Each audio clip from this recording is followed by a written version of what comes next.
En esta oportunidad deseo compartir con ustedes la cura para las enfermedades de los laodicenses. La cura para la enfermedad del laodicense, sin lugar a dudas, es Cristo. Pero el Salvador dio un método muy útil y efectivo cuando estuvo en este mundo. Si bien el mensaje fue dado por el apóstol Juan después de la muerte de Cristo, sin embargo, al analizar las bienaventuranzas, nos encontramos con que Jesús anticipó la cura para el laodicense. Hoy les presentamos la cura para las enfermedades de los laodicenses. Es una serie de estudio que compara las bienaventuranzas con el mensaje a la Odisea. En las bienaventuranzas podemos descubrir la cura para las enfermedades que se denuncian en el Apocalipsis que son sufridas por los laodicenses. El laodicense tiene un problema central que consiste en no tener a Cristo en el corazón. Es en realidad un cristiano profeso, que quiere decir que hizo del cristianismo una profesión, es decir, sus acciones derivan del aprendizaje y práctica de una religión, pero no están causadas por la obra del Espíritu de Cristo actuando en él. Aprendió cómo ser cristiano sin Cristo, porque le cuesta someterse.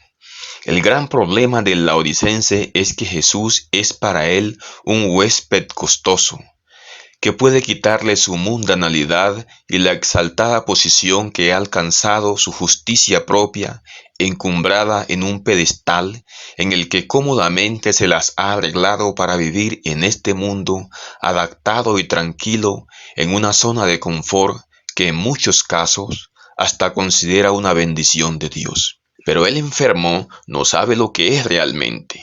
A partir de hoy iniciaremos con una serie de temas dirigidos a compartir la palabra de Dios con efecto directo en el enfermo laodicense.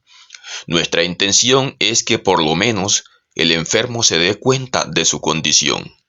No pretendemos excluirnos de la condición laodicense, sino presentar un mensaje en la búsqueda de compañeros de viaje para abandonar esta condición de la mano de aquel que dijo: «Yo soy el camino, la verdad y la vida». Para ello, utilizaremos libros que hablan sobre las bienaventuranzas, que son parte del remedio que anticipó Jesús y que con toda seguridad tienen un importante impacto para abandonar la condición laodicense. En las bienaventuranzas, Cristo le dice al laodicense rico en obras y autosuficiente que el reino de los cielos es de los pobres en espíritu. A los orgullosos y soberbios laodicenses les informa que los mansos heredarán la tierra. A los prepotentes laodicenses que creen no necesitar nada, pero que están desnudos sin la justicia de Cristo, Jesús les dice que los que tengan hambre y sed de justicia serán saciados. A los laodicenses que han cerrado la puerta a Jesús y lo tienen por fuera de su corazón, Jesús les dice: «Bienaventurados los de limpio corazón, porque ellos verán a Dios». También utilizaremos los mensajes y testimonios para la iglesia que se dieron hace ya mucho tiempo, y en muchos casos están olvidados en los anaqueles de bibliotecas de millones de laodicenses que no tienen tiempo para considerar lo que dice el testigo fiel en esos testimonios. También utilizaremos los escritos de un predicador llamado Carlos Spurgeon, el cual tiene una interpretación muy interesante y muy bien argumentada acerca de las bienaventuranzas. La cura para el laodicense es una serie que conmoverá tu corazón con el mensaje de Cristo y nos mostrará nuestra propia condición para despertar a una nueva experiencia espiritual con Dios. Hoy presentamos los pobres en espíritu. Bienaventurados los pobres en espíritu. La primera bienaventuranza. Bienaventurados los pobres en espíritu, porque de ellos es el reino de los cielos. Mateo 5:3. teniendo en mente el propósito del discurso de nuestro Salvador, que era describir a los que son salvos y no era declarar el plan de salvación, vamos a considerar ahora la primera de las bienaventuranzas: bienaventurados los pobres en espíritu, porque de ellos es el reino de los cielos. Para que una escalera pueda ser útil, debe tener su primer escalón cerca del suelo, pues de lo contrario, los escaladores débiles no serían capaces de subir nunca por ella. Habría constituido un gravoso desaliento para los de fe tan valiente que la primera bienaventuranza hubiera sido dada a los de limpio corazón. El joven principiante no tiene ninguna aspiración a esa excelencia. En cambio, puede alcanzar la pobreza de espíritu sin traspasar su línea. Si el Salvador hubiese dicho: bienaventurados los ricos en gracia, habría expresado una gran verdad, pero muy pocas personas habrían podido extraer algún consuelo de ello.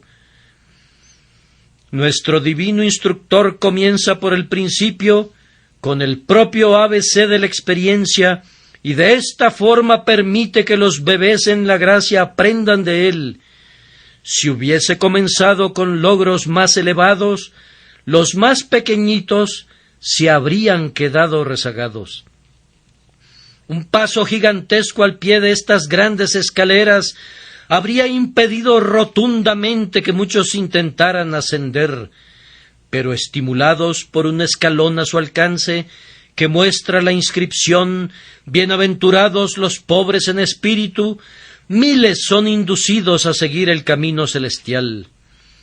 Es digno de una nota de agradecimiento que esta bienaventuranza evangélica descienda al nivel exacto donde nos deposita la ley, después que ha hecho por nosotros lo mejor que ha podido dentro de su poder y designio. Lo máximo que la ley puede hacer por nuestra humanidad caída es mostrarnos nuestra pobreza espiritual y convencernos de ella. No puede enriquecer al hombre bajo ningún punto de vista.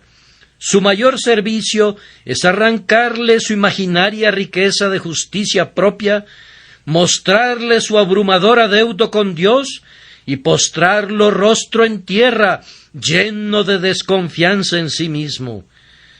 Como Moisés, la ley enseña el camino que parte de Gosén, que conduce al desierto y que lleva a las márgenes de un río infranqueable, pero no puede hacer nada más.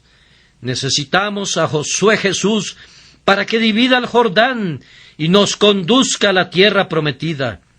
La ley rasga el codiciable manto babilónico de nuestros méritos imaginarios en 10 pedazos y demuestra que nuestra cuña de oro es simple escoria, y así nos deja desnudos y pobres y miserables. Hasta este punto desciende Jesús. Su nivel preciso de bendición llega hasta el borde de la destrucción, rescata al perdido y enriquece al pobre. El Evangelio es a la vez pleno y libre. La primera bienaventuranza, aunque esté colocada en un punto bajo y conveniente, donde pueda ser alcanzada por quienes están en las más tempranas etapas de la gracia, no por ello es menos rica en bendición. La misma palabra es usada en el mismo sentido, tanto al principio como al final de la cadena de las bienaventuranzas. Los pobres en espíritu son bendecidos tan cierta y enfáticamente como los mansos y los pacificadores.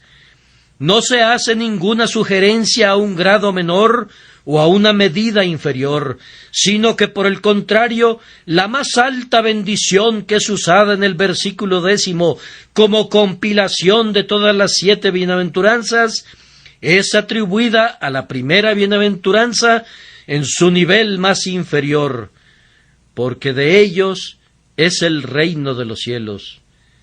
Hay algo adicional que se hubiere dicho aquí, incluso de los coherederos de los profetas y de los mártires. ¿Qué más podría decirse que esto? Los pobres en espíritu son alzados del muladar y colocados no entre los jornaleros en el campo, sino entre los príncipes del reino. Bienaventurada es esa pobreza de alma de la que el propio Señor expresa tales cosas buenas.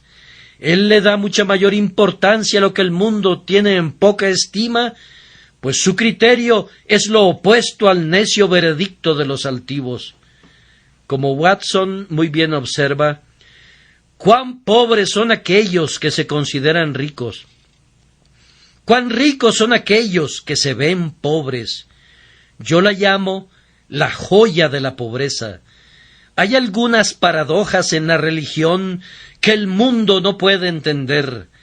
Que un hombre se vuelva un necio para ser sabio, que salve su vida perdiéndola, y que sea hecho rico siendo pobre.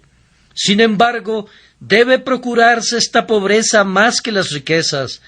Bajo estos harapos está oculto un manto de oro, y de este esqueleto fluye miel.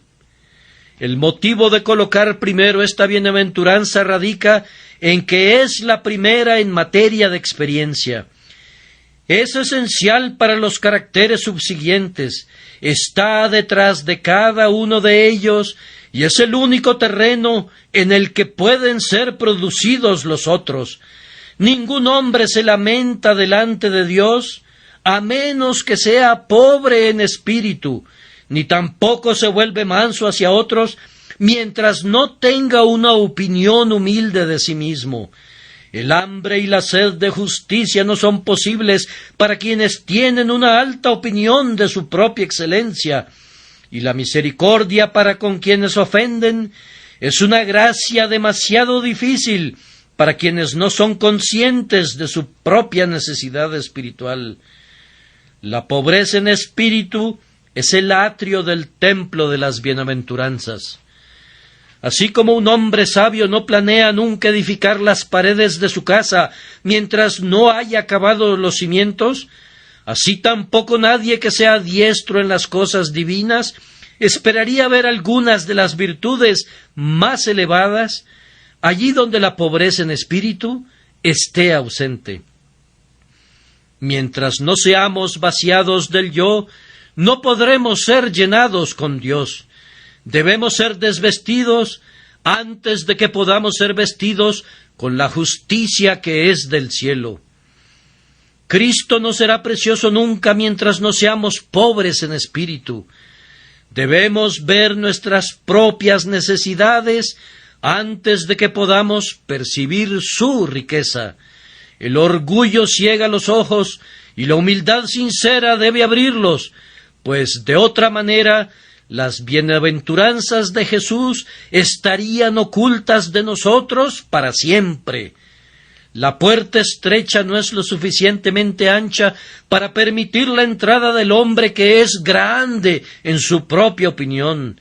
Es más fácil que un camello pase por el ojo de una aguja, que un hombre engreído por sus propias riquezas espirituales entre en el reino del cielo. Por esta razón es claro que el carácter descrito en relación con la primera bienaventuranza es esencial para la producción de aquellas que siguen después, y a menos que un hombre lo posea, busque en vano el favor proveniente de las manos del Señor. Los orgullosos son maldecidos. Su orgullo es suficiente para acarrearles la maldición y los deja fuera de la mirada divina. Al altivo mira de lejos. Los pobres en espíritu son bienaventurados, pues Jehová tiene una tierna mirada para ellos y para sus oraciones. Es digno de una doble mención que esta primera bienaventuranza sea dada más bien a la ausencia que a la presencia de cualidades encomiables. Es una bienaventuranza que no es para el hombre que es distinguido por esta virtud o notable por aquella excelencia, sino para aquel cuya característica principal sea que confiesa sus propias tristes deficiencias. Esto es intencional para que la gracia sea vista más manifiestamente, poniendo su mirada primero no en la pureza, sino en la pobreza, no sobre los que muestran misericordia, sino sobre los que necesitan misericordia, no en aquellos que son llamados hijos de Dios, sino en aquellos que claman: no somos dignos de ser llamados tus hijos. Dios no necesita nada de nosotros, excepto nuestras necesidades, y éstas le dan espacio para mostrar su munificencia al suplirlas libremente. Es por causa del peor lado del hombre caído, y no de su mejor lado, que el Señor recibe gloria para sí. El primer punto de contacto entre mi alma y Dios no es lo que tengo, sino lo que no tengo. Los buenos pueden traer su virtud, pero Él declara que no hay justo ni aun uno. Los piadosos pueden ofrecer sus ceremonias, pero Él no se deleita en todas sus oblaciones. Los sabios pueden presentar sus invenciones, mas Él considera que su sabiduría es insensatez. Pero cuando los pobres en espíritu vienen a Él con su completa indigencia y desgracia, los acepta de inmediato. Sí, Él inclina los cielos para bendecirles y abre las bodegas del pacto para satisfacerlos. Así como el médico anda buscando al enfermo y el que da limosna cuida del pobre, así el Salvador busca quienes lo necesiten y en ellos ejerce su oficio divino. Que cada pecador necesitado beba el consuelo extraído de este pozo. Tampoco debemos olvidar que esta baja nota de la octava de las beatitudes, esta primera nota de la escala musical, produce un cierto sonido en cuanto a la espiritualidad de la dispensación cristiana.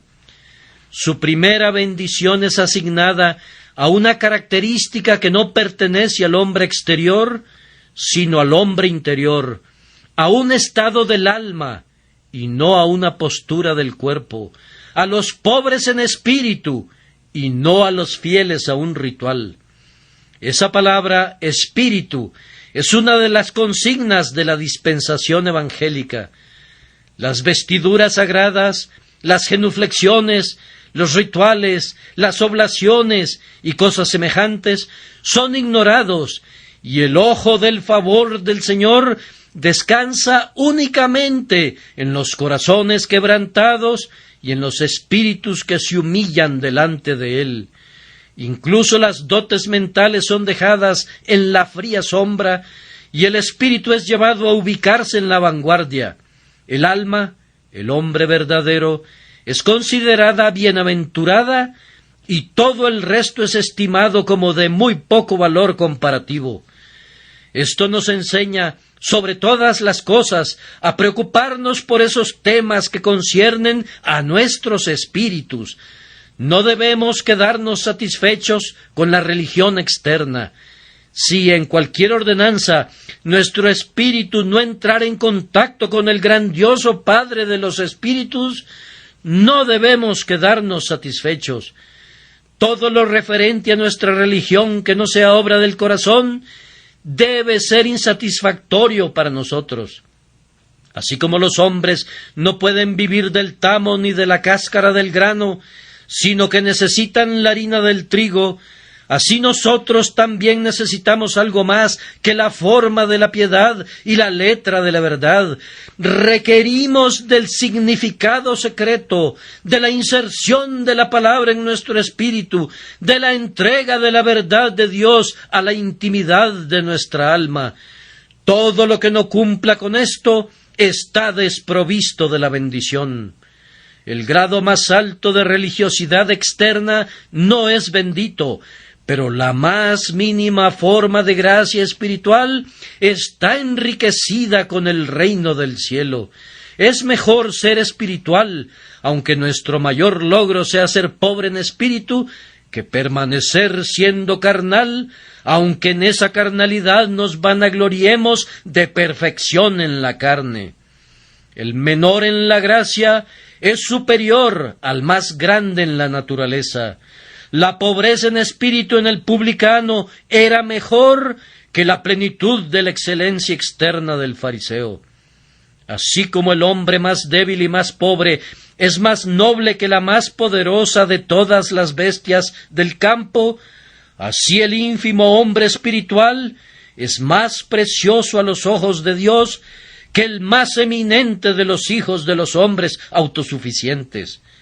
Vale más el diamante más pequeño que el guijarro más grande, y el menor grado de gracia sobrepasa el logro más distinguido de la naturaleza. ¿Qué dices a esto, querido amigo? ¿Eres espiritual? ¿Al menos calificas para ser pobre en espíritu? ¿Existe para ti un dominio espiritual? ¿O estás encerrado en la estrecha región de las cosas que se ven y se oyen? Si el Espíritu Santo ha abierto una puerta para ti a lo espiritual e invisible, entonces eres bienaventurado, aunque tu única percepción sea todavía el doloroso descubrimiento que eres pobre en espíritu. Jesús te bendice desde la cima del monte y eres bienaventurado. Acercándonos aún más a nuestro texto, observamos primero que la persona descrita ha descubierto un hecho, ha confirmado su propia pobreza espiritual, y en segundo lugar es consolado por un hecho, pues posee el reino de los cielos. El hecho que ha descubierto es una antigua verdad, ya que el hombre siempre fue pobre espiritualmente. Desde su nacimiento fue un indigente, y en su mejor estado es solamente un mendigo. Desnudo y pobre y miserable es un resumen preciso de la condición natural del hombre. Está cubierto de llagas a las puertas de la misericordia, sin tener nada propio excepto pecado, incapaz de cavar y renuente a pedir, y por lo tanto pereciendo en la penuria más horrenda. Esta verdad es también universal, pues todos los hombres son así de pobres por naturaleza.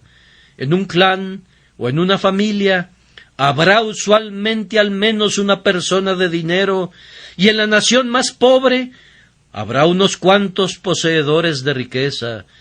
Pero ay de nuestra humanidad, toda su reserva de excelencia ha sido malgastada y sus riquezas han desaparecido por completo.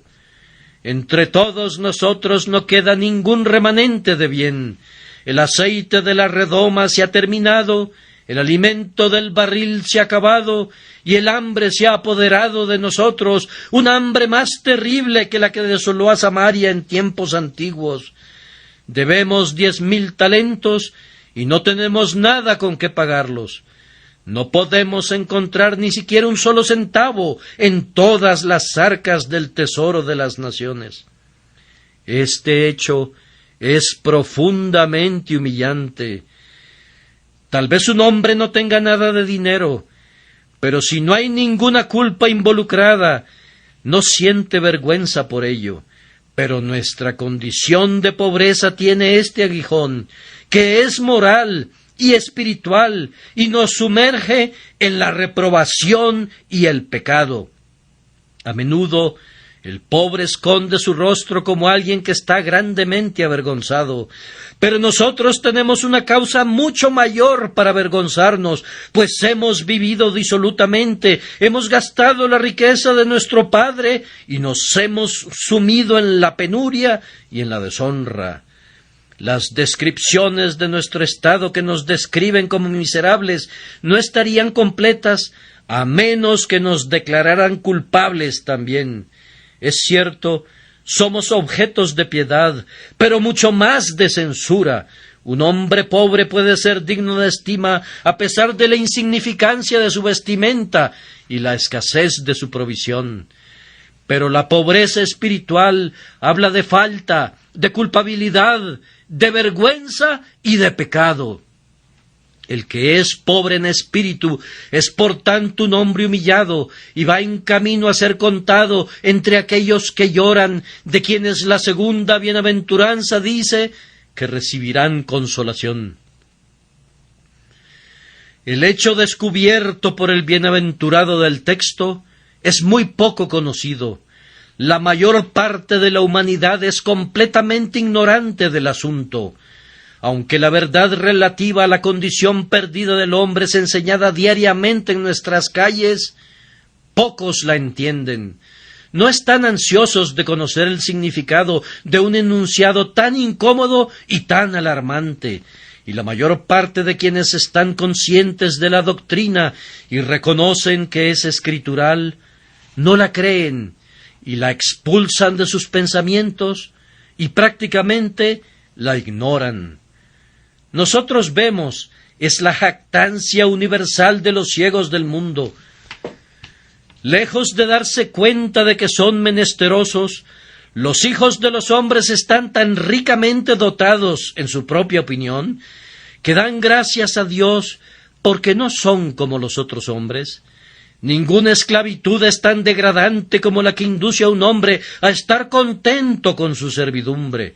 La pobreza que no tiene aspiraciones, sino que se contenta con permanecer en sus harapos e inmundicia, es una pobreza del tinte más negro, y esa es la condición de la humanidad. Doquiera que la verdad relativa a nuestra condición sea verdaderamente conocida, es porque ha sido revelada espiritualmente. Podemos afirmar de cada uno que conozca la pobreza de su alma: bienaventurado eres, Simón, hijo de Jonás, porque no te lo reveló carne ni sangre. La condición de todos los hombres es ser pobres espiritualmente. Ser pobres en espíritu o conocer nuestra pobreza espiritual es un beneficio concedido especialmente a los llamados y escogidos. Una mano omnipotente nos crió de la nada, y se necesita de una omnipotencia semejante para conducirnos a sentir que no somos nada.